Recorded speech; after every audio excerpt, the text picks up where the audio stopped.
और हमारी अभी तक की कार्रवाई कहाँ पहुँची है? एक गोपनीय सूचना के आधार पर पुलिस टीम द्वारा जो आईटी पार्क क्षेत्र में ग्लोबल टेक एनर्जी सोल्यूशन करके कंपनी थी, वहां पर कल रात्रि इसमें रेड की गई थी और ये सूचना थी कि वहां पर एक फर्जी कॉल सेंटर बड़े पैमाने पर ऑपरेट हो रहा है। और जब वहां पर पुलिस द्वारा टीम सर्च किया गया तो वहां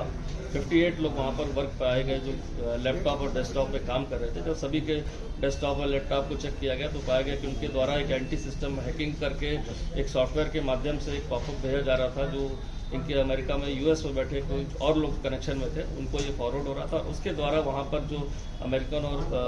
कैनेडियन सिटीजन्स हैं उनके जो लैपटॉप और डेस्कटॉप पर ये वायरस आ गया या उनका सिस्टम हैक हो गया, उसको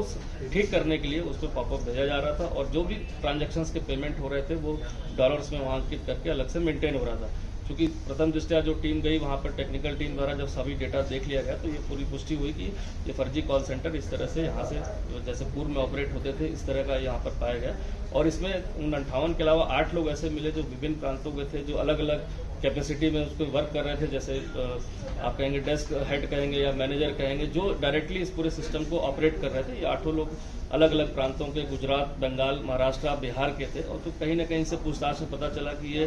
ये इंटर स्टेट गैंग इस तरह का बना हुआ था और ये वही, और जो 58 लोग थे वो भी इन्हीं प्रांतों से, गुजरात, नॉर्थ ईस्ट और कुछ उत्तराखंड के भी बच्चे थे इसमें। और इस तरह के लोग को वहाँ पर एम्प्लॉय करके लालच देकर इसमें काम चल रहा था। पूरे मौके से जो हमारे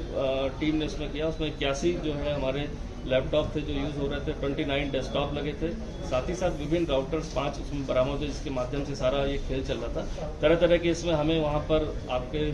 सॉफ्टवेयर ऐसे गैजेट्स और जो पता चले जिसके माध्यम से सिस्टम को वो वहाँ पर एक्सेस लेते थे, जिसमें कोई कैसेट लॉगिन गो शेयर करके थे, जिसको माध्यम से जो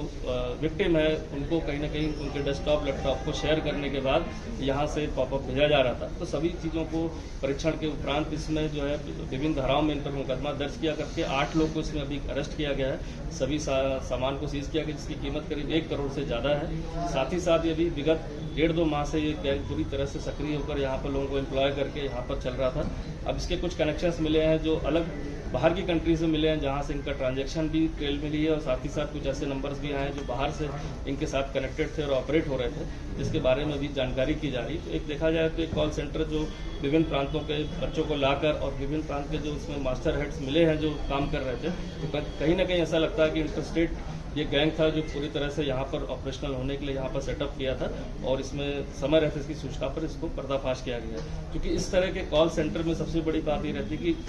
विदेशी नागरिकों को ठगने के साथ ही साथ ऐसे कॉल सेंटर्स कहीं ना कहीं साइबर फ्रॉड में भी इन्वॉल्व होकर इंडिया में भी ऐसे अपराधों को कारित करते हैं, जैसे पूर्व में भी ऐसी बात प्रकाश में आई है। तो उस एंगल को भी हमारी टेक्निकल टीम चेक करेगी कि क्या इन साइबर कहीं ऐसा तो नहीं कि इंडियंस को भी साइबर फ्रॉड के तहत यहाँ से ऑपरेट किया जा रहा हो। ये सभी चीज़ इन्वेस्टिगेशन के अंदर है। इसमें प्रथम बार जो है BNS के तहत धारा